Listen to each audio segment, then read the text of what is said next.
Chapter 20 the union government the judiciary का ये second part है। इससे पहले हमने इसका फर्स्ट पार्ट कर लिया था।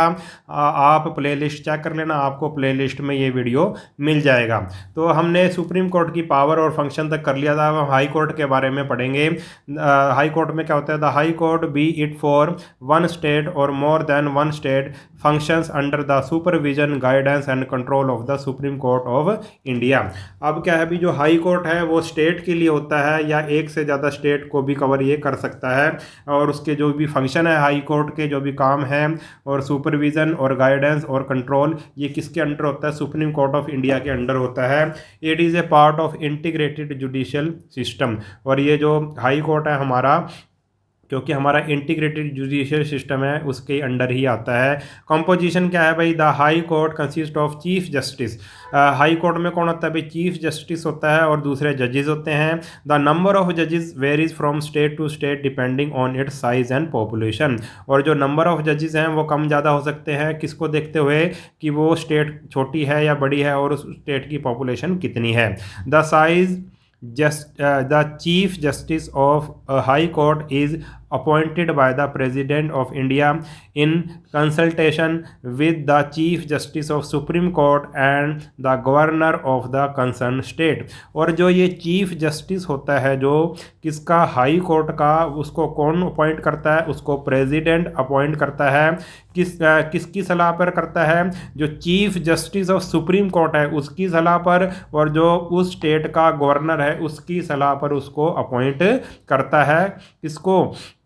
हाई कोर्ट का जो चीफ जस्टिस होता है उसको अपॉइंट किस की सलाह पे किया जाता है? उसको प्रेसिडेंट अपॉइंट करेगा, chief justice of supreme court, और गवर्नर की जो सलाह पर वो उसको अपॉइंट करेगा हमारा प्रेसिडेंट ऑफ इंडिया।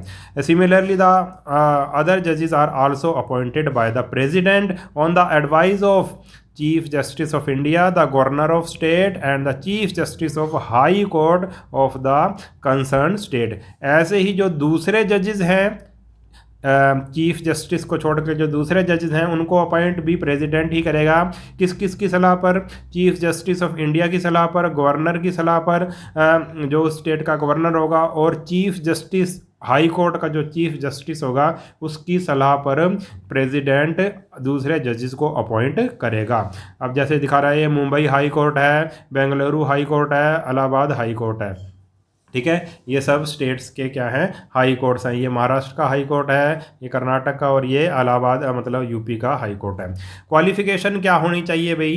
क्वालिफिकेशन में any justice of any citizen of India who has been an advocate in one or more high court for at least 10 years or holder of a judicial office in subordinate court for a period of 10 years। तो qualification अगर supreme court का मतलब sorry high court का अगर आपने जज बनना है तो क्या होना चाहिए भाई? उसकी कम से कम 10 ईयर की हाई कोर्ट में क्या होनी चाहिए भाई? वो एडवोकेट रहना चाहिए 10 ईयर तक। ठीक है, और क्या होना चाहिए? या फिर सुबॉर्डिनेट कोर्ट में भी उसने 10 ईयर तक काम किया हो। Is eligible for the appointment as जज इन ए हाई कोर्ट। जज के लिए ये क्या है? इसकी क्वालिफिकेशंस हैं। आगे है इमोलूमेंट्स क्या होते हैं भाई? उसको क्या क्या मिलता है? The government has set the salary for the chief justice of high court is 2.5 lakh per month. और चीफ जस्टिस जो होता है जो हाई कोर्ट का, उसकी सैलरी होती है 2.5 लाख पर मंथ। ठीक है, और whereas other high court जजेस, और दूसरे जो हाई कोर्ट के जजेस होते हैं उनकी सैलरी होती है 2.25 लाख पर मंथ। बिसाइड इसके अलावा क्या क्या मिलता है उन्हें सर्टेन प्रिविलेजेस मिलते हैं, लाइक जैसे कि फ्री रेजिडेंस मिलता है, ऑफिशियल कार मिलती है, और दूसरे अलाउंसेस हैं वो उनको मिलते हैं। अब टेन्योर और रिमूवल क्या है? उनका कार्यकाल कितना है और उनको कैसे हटाया जा सकता है? ए जज may continue to remain in office till the attainment of 62 year of age. एक जज हाई कोर्ट का कब तक रह सकता है भाई? 62 ईयर्स तक वो रह सकता है। उसकी एज अगर 62 ईयर हो जाती है तो वो रिटायर हो जाता है। द जजेस of the high court can be removed from the office by the president of India in the same manner as the जजेस of the supreme court through impeachment. अगर किसी हाई कोर्ट के जज को हटाना हो तो एक प्रोसेस है इम्पीचमेंट का। इस प्रोसेस से ही हटाया जा सकता है। जैसा सुप्रीम कोर्ट के जज को हटाने के लिए इम्पीचमेंट होती है, सेम वैसी इम्पीचमेंट हाई कोर्ट के जज को हटाने के लिए होती है। और इसको कौन मतलब कर सकता है? प्रेसिडेंट ऑफ इंडिया के द्वारा ये होता है। अनलाइक द जजेस of supreme court, a retired high court जज में practice in any high court but not before any lower court or in the same high court. However, he may be appointed as a judge of the Supreme Court. अब देखो जो supreme court का जज retire हो जाता है वो तो आगे कुछ नहीं कर सकता, मतलब कि वो तो रिटायर ही हो गया, ठीक है। वो दोबारा से मतलब कहीं किसी कोर्ट में काम नहीं कर सकता। और जो दूसरा होता है भाई, जो हाई कोर्ट का जज होता है, जब वो रिटायर हो जाता है तो वो हाई कोर्ट में प्रैक्टिस कर सकता है, मगर उस हाई कोर्ट में वो प्रैक्टिस नहीं करेगा जहाँ से वो रिटायर होएगा, सेम हाई कोर्ट में नहीं करेगा और ना ही लोअर कोर्ट में करेगा, ठीक है। हाउएवर ही में बी अपॉइंटेड एज अ जज ऑफ द सुप्रीम कोर्ट। अगर वो रिटायर हो जाता है, रिटायर होने के बाद भी मतलब अगर उसको प्रमोशन हो जाती है तो सुप्रीम कोर्ट का उसको जज भी बनाया जा सकता है। आगे है भाई power and function of high court. अब इसमें क्या है? A high court is mainly a court of appeal both in civil and criminal cases broad before it. और जो हाई कोर्ट में कौन कौन से केस आते हैं? सिविल केस भी आते हैं और क्रिमिनल केस भी आते हैं against the decisions of the lower court. अगर लोअर कोर्ट में मतलब अगर लोअर कोर्ट में कोई मान लो एग्जांपल लेते हैं, कोई केस हार जाता है अगर लोअर कोर्ट में, तो वो हाई कोर्ट में जा सकता है और हाई कोर्ट में वो अपील कर सकता है, तो हाई कोर्ट उसकी सुनवाई कर सकता है। This comes under the appellate jurisdiction of the high court. और यही अपेलेट जुरिस्डिक्शन क्या होती है कि निचली कोर्ट का वो निर्णय को वो बदल सकता है, जो नीचे वाली कोर्ट है उसके निर्णय को हाई कोर्ट बदल सकता है। जैसे हमने पढ़ा था कि हाई कोर्ट के निर्णय को कौन बदल सकता है, डिसीजन को कौन बदल सकता है? सुप्रीम कोर्ट बदल सकता है, रिवर्स कर सकता है। ऐसे ही जो हाई कोर्ट से नीचे वाली जो कोर्ट है उनके निर्णय को, उनके डिसीजन को हाई कोर्ट बदल सकता है। ये इसकी क्या है? पावर है। आगे है भाई डू यू नो में there are 29 state in India but only 24 high court. 29 state हैं और 24 हाई कोर्ट हैं, अब तो स्टेट्स ज़्यादा हो गई हैं। There is a common high court at Chandigarh for the state of Punjab and Haryana. It also covers the union territory of Chandigarh. और चंडीगढ़ और हरियाणा का सिर्फ एक ही हाई कोर्ट है, कॉमन हाई कोर्ट है, ठीक है। और also covers the union territory of Chandigarh का भी यही कोर्ट है। The national capital of territory of Delhi is only the union territory which has its on court. किसी भी नेशनल टेरिटरी का कोर्ट या यूनियन टेरिटरी का कोर्ट अपना नहीं है, दिल्ली को छोड़कर सिर्फ दिल्ली का ही अपना कोर्ट है। आगे है भाई the original jurisdiction of A high court is very limited. जो ओरिजिनल जुरिस्डिक्शन है वो लिमिटेड होती है, ठीक है, क्योंकि ये ज़्यादा पावर किसके पास है? ये सुप्रीम कोर्ट के पास है। इसके बारे में हमने पढ़ा था, ओरिजिनल जुरिस्डिक्शन के बारे में हमने पिछले वीडियो में हमने पढ़ा था, आप वो वीडियो जरूर देख लेना कि क्या होता है। Cases involving violation of fundamental rights, dispute related to the election of an MP और MLA whereas interpretation of the constitution is required come under the original jurisdiction of high court. और high court के jurisdiction में original jurisdiction में क्या क्या आ जाता है? जैसे कि कोई अगर फंडामेंटल राइट को वायलेट कर रहा है, कोई डिस्प्यूट है किस किस के बीच में, मेंबर ऑफ पार्लियामेंट के बीच में, MLA के बीच में कोई डिस्प्यूट है उसको, या फिर कॉन्स्टिट्यूशन की अगर व्याख्या करनी हो, उसके बारे में समझाना हो, तो ये मतलब ये किसका काम है? हाई कोर्ट का काम है ये। आगे है the cases pertaining to marriage, divorce, law, will of the deceased person etcetera are also taken up by the high court. और हाई कोर्ट में कौन कौन से केस चल सकते हैं? मैरिज का, डिवोर्स का, लॉ का, या फिर किसी की विल हो, इसका हम केस चल सकते हैं उसमें। The high court also has the power of judicial review. ये जुडिशियल रिव्यू भी कर सकता है, इसके पास पावर है, यानी कि जो निचली कोर्ट का अगर कोई फैसला दे दिया तो उसका रिव्यू भी कर सकता है वो। It can transfer to itself those cases where substantial question of law is involved and require interpretation of the constitution। और अगर वो किसी केस को क्या कर सकता है भाई? ट्रांसफ़र कर सकता है, ठीक है। अगर कोई मतलब ऐसा मतलब पब्लिक की अगर कोई मतलब फेवर में कोई ऐसा क्वेश्चन है या कोई ऐसा केस है तो वो उसकी सुनवाई कर सकता है। और क्या भाई? Require interpretation of the constitution. अगर कॉन्स्टिट्यूशन की व्याख्या करनी हो, किसी भी आर्टिकल की व्याख्या करनी हो तो वो कर सकता है। Exercising it's supervisory jurisdiction all the subordinate court in the state concerned function under the control and guidance of the high court of the state। और जितने भी उसके नीचे, हाई कोर्ट के नीचे जितने भी उसके सुबॉर्डिनेट कोर्ट होंगे, यानी कि हाई कोर्ट से नीचे जितने भी कोर्ट होंगे, उनको वो क्या करेगा, कंट्रोल करेगा, गाइड करेगा और सुपरवाइज करेगा। आगे है भाई, like the supreme court of India A high court is also a court of record. जैसे सुप्रीम कोर्ट में हर एक केस का एक मतलब रिकॉर्ड रखा जाता है, ऐसी हाई कोर्ट में भी कोर्ट ऑफ रिकॉर्ड रखा जाता है। It has the power to punish for contempt of itself. अगर कोई इसको मतलब मानने से इनकार करता है तो उसको दंड मिलता है। All decision of the high court are binding on lower court who are bound to follow them, they are cited as precedents। और जितने भी डिसीजन हैं हाई कोर्ट के, उनको लोअर कोर्ट को मानना ही पड़ेगा और वो उसको मानने के लिए बाध्य हैं, उनको मानना ही पड़ेगा।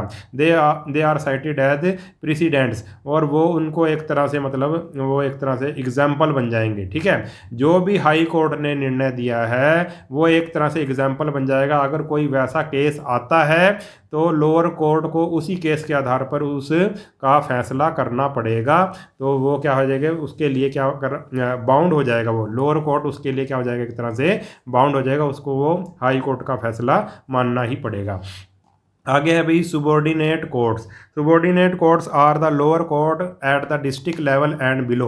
जो सुबॉर्डिनेट कोर्ट होते हैं वो डिस्ट्रिक्ट लेवल पे होते हैं या उससे नीचे होते हैं। They are supervised and controlled by the high court of the concern state. और वो उनका सुपरविजन कौन करता है और कंट्रोल कौन करता है, हाई कोर्ट करता है उनको।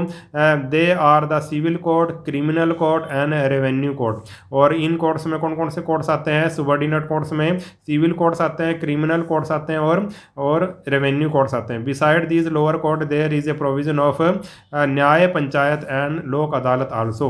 और इन कोर्ट्स के अलावा भी क्या है भाई, एक प्रोविजन और भी है जिसको न्याय पंचायत और लोक अदालत भी कहते हैं। इसके बारे में हम आगे पढ़ेंगे।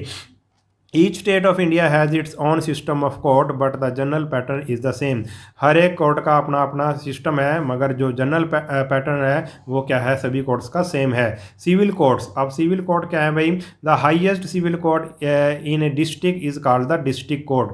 और जो सिविल कोर्ट जो हाईएस्ट कोर्ट होता है डिस्ट्रिक्ट में, ठीक है, सिविल कोर्ट होता है, उसको हम डिस्ट्रिक्ट कोर्ट बोलते हैं। द जजेस of this court are appointed by the governor in consultation with the high court. High court से कंसल्ट करके ही गवर्नर इन कोर्ट में जज अपॉइंट करता है। All the civil matters pertaining to property, contract, agreement, landlord tenant dispute which do not originate in the high court are heard in the district court। district court में कौन कौन से case आते हैं, क्यों कौन से केसों की सुनवाई होती है, कोई प्रॉपर्टी का केस हो, कोई कॉन्ट्रैक्ट का केस हो, एग्रीमेंट का केस हो, किराएदार मकान मालिक का कोई केस हो, लैंडलॉर्ड टेनेंट का, ठीक है, इस तरह के सारे सुनवाई किस में होती है, डिस्ट्रिक्ट कोर्ट में होती है। बिलो द डिस्ट्रिक्ट कोर्ट, और डिस्ट्रिक्ट कोर्ट के नीचे देयर में बी वन और मोर कोर्ट ऑफ सब जजेस, उसके नीचे भी होते हैं भी कोर्ट ऑफ सब जजेस होते हैं। Separate family courts are also there,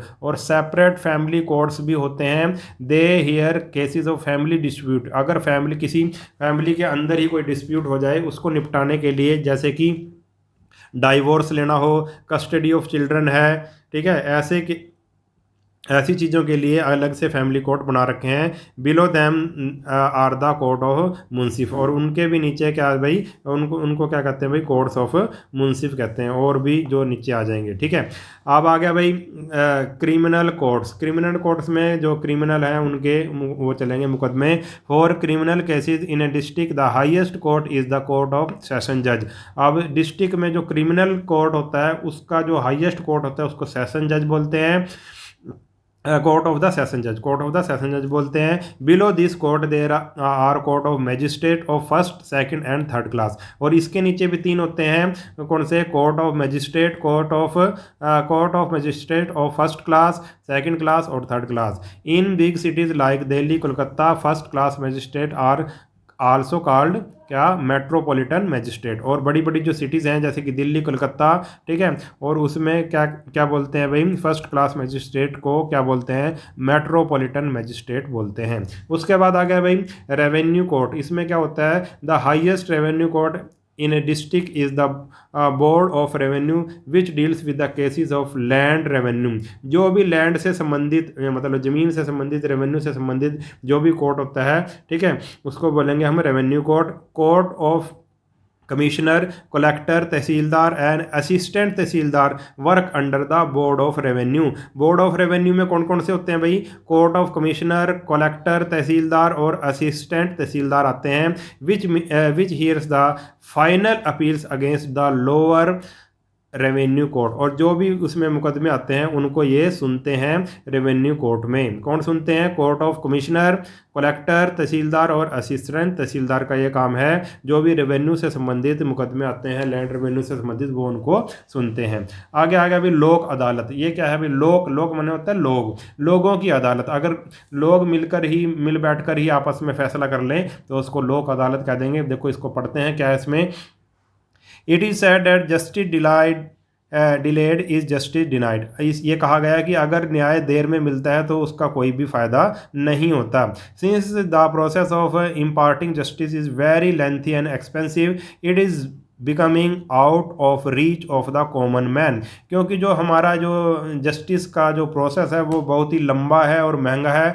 बहुत सालों साल लग जाते हैं, 10 साल, 20 साल, 30 साल, 40 साल ऐसे मुकदमे चलते रहते हैं। तो कॉमन मैन इससे क्या हो जाता है, भी परेशान हो जाता है और कॉमन मैन के लिए मुकदमे लड़ना बस की बात नहीं है। Beside thousand of cases are lying pending in various court. और हजारों जो केस हैं वो कोर्ट्स में क्या अभी पेंडिंग पड़े हैं, अभी तक उनका फैसला नहीं हुआ है।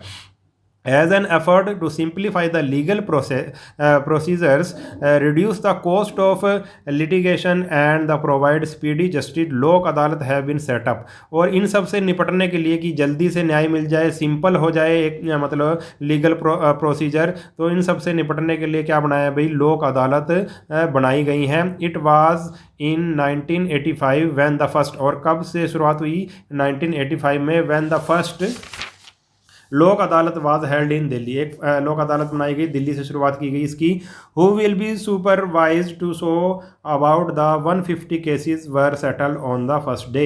और उस दिन क्या भाई, जिस दिन बनाई गई थी, 150 केसेस उसी टाइम ही मतलब at the spot he solve कर दिए गए थे। क्योंकि आपस में दोनों पार्टीज़ को बिठा दिया जाता है जिनका केस है और उनसे कॉम्प्रोमाइज़ करवा लिया जाता है, तो केस सॉल्व हो जाता है, कोर्ट में जाने की ज़रूरत नहीं पड़ती।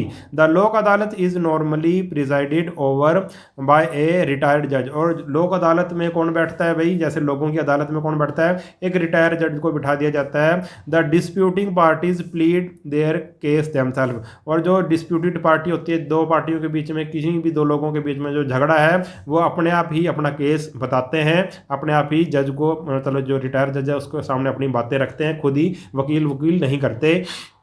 नो एडवोकेट और pleader is allowed to argue the case. और कोई भी मतलब एडवोकेट इसके लिए अलाउ नहीं है, मतलब वकील नहीं होता इसमें, लोग खुद ही अपनी बात बताएंगे कि क्या बात हुई थी। Even witnesses are not examined. और विटनेस का भी कोई ज़रूरत नहीं पड़ती।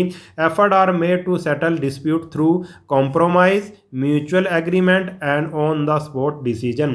तो निपटारा कैसे किया जाता है, झगड़ों का, डिस्प्यूट का निपटारा कैसे करेंगे, उनके बीच में, दो पार्टियों के बीच में कॉम्प्रोमाइज़ करा देंगे, म्यूचुअल एग्रीमेंट करवा देंगे कोई, ठीक है, और डिसीजन उसी टाइम ही दे दिया जाता है इसमें। तो ये इसका फ़ायदा है लोक अदालत का।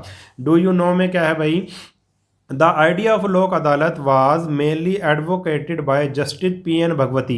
ये आइडिया कौन लेकर आए थे, जस्टिस PN भगवती लेकर आए थे, a former chief justice of India. ये क्या थे भाई, कभी चीफ जस्टिस ऑफ इंडिया थे। The idea is based on the ancient gram panchayat where the जजेस वर नॉन एज पंच परमेश्वर। और ये आइडिया कहाँ से आया, क्योंकि हमारे जो पुराने समय में ग्राम पंचायत होती थी, ग्राम पंचायत में पंच परमेश्वर होते थे, 5 जो पंच होते थे, पंच ही क्या भाई गांव में जो भी झगड़ा वगैरह होता था उसको निपटा देते थे, कोर्ट में जाने की जरूरत नहीं पड़ती थी।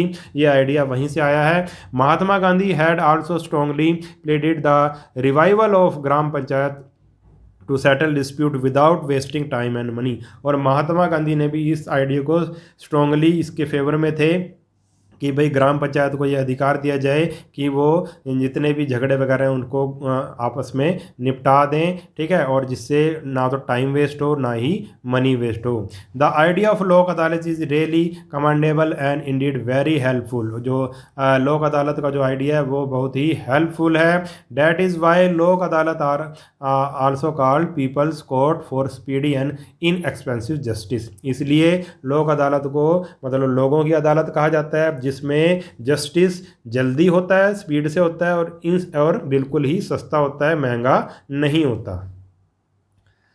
अगला टॉपिक है public interest litigation, PIL।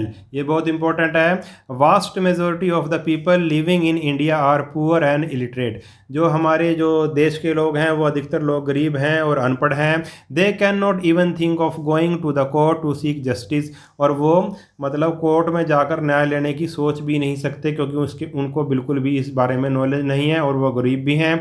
Justice is a remote dream for them. और मतलब न्याय उनके लिए बहुत दूर की चीज़ है। So the concept of public interest litigation was devised by the supreme court of India. तो उनको न्याय दिलाने के लिए पब्लिक इंटरेस्ट लिटिगेशन एक चीज़ लाई गई, उसके बारे में हम डिटेल में आगे पढ़ेंगे कि क्या है।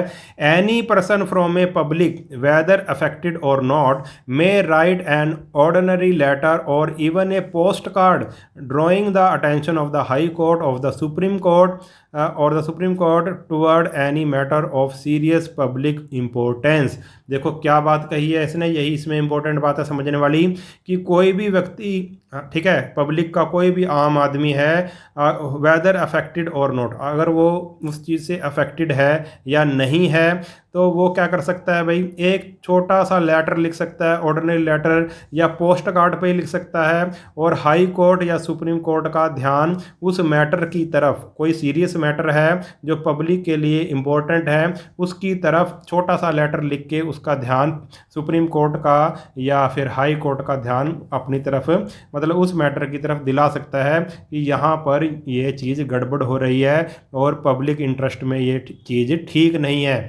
तो अगर सुप्रीम कोर्ट को या हाई कोर्ट को लगेगा कि उसकी बात सही है तो उस पर केस चलाया जाएगा।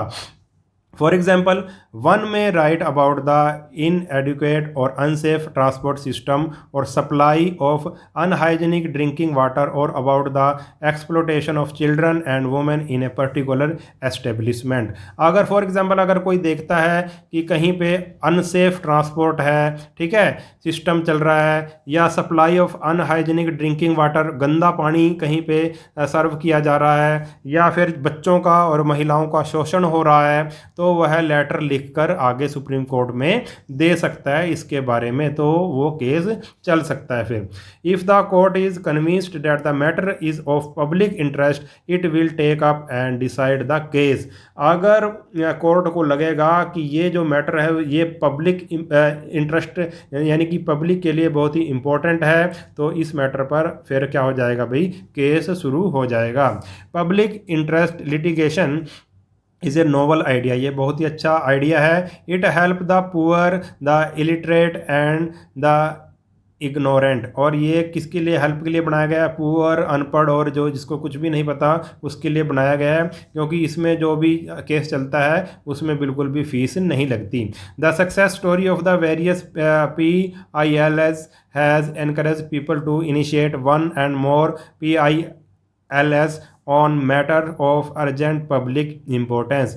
और कई ऐसी PIL डाली गई हैं कोर्ट में जो मतलब जिनको बहुत ज़्यादा सक्सेस मिली है, तो पब्लिक को भी इससे क्या मिला है भाई, एनकरेजमेंट मिली है, और पब्लिक इम्पोर्टेंस जो भी अर्जेंट पब्लिक इम्पोर्टेंस के जो मैटर हैं वो PIL के द्वारा मतलब सुप्रीम कोर्ट या हाई कोर्ट को भेजे जा सकते हैं। It seems that PIL has served the purpose for which it was devised and has prove to be a boon for the common man. और PIL बनाने का जो पर्पज़ था वो एक तरह से मतलब वो पूरा हो गया है, और ये कॉमन मैन के लिए क्या है, एक तरह से वरदान है। It has set right A number of wrongs committed by an individual और सोसाइटी। और इसके मतलब इसमें इसने कईयों का सुधार किया है, जो भी मतलब कुछ भी गलत हो रहा था किसी इंडिविजुअल के द्वारा या सोसाइटी के द्वारा, ठीक है, जो भी गलत हो रहा था उसमें उसका क्या किया है भी इस PIL की वजह से सुधार हुआ है। It has brought legal aid two million of poor, illiterate and ignorant Indians. और इसने किस किस की मदद की है? मिलियन ऑफ पुअर, इलिटरेट और जिसको कुछ भी नहीं पता ऐसे इंडियंस की मदद की है। अब आया भाई डू यू नो में। डू यू नो में क्या है भाई, कुछ दो एग्जांपल दे रखे हैं PIL केसेस के। शीला बारसे वर्सेस स्टेट ऑफ महाराष्ट्र। इसने PIL डाली थी शीला बारसे ने महाराष्ट्र सरकार के खिलाफ।